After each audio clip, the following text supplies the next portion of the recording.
example I can give you is my grandmother, Babe. When I was 10 years old, she took her life. She absolutely had mental illness, and it was so much bigger than her. And so she, this was back in the 80s. And so it was before, antidepressants, years before, where she was doing shock therapy treatments. So long story short, I was 10 years old. Fast forward 10 years later, I was struggling with depression. And I was in college, and anyone who's read my books knows my story, so I'm not going to go into it. But I was praying for help, and it was my grandma, Babe, who came to me, who said, I've heard your prayers, and I want to help you get this right, unlike me.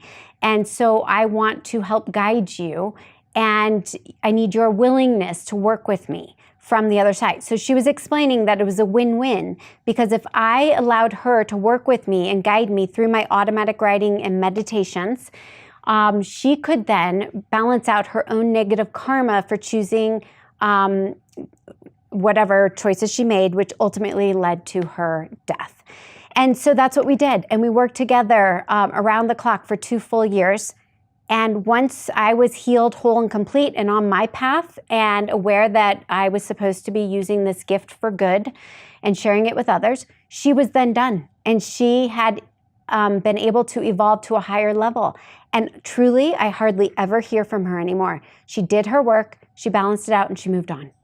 So that is how a lot of times spirits will balance out their karma.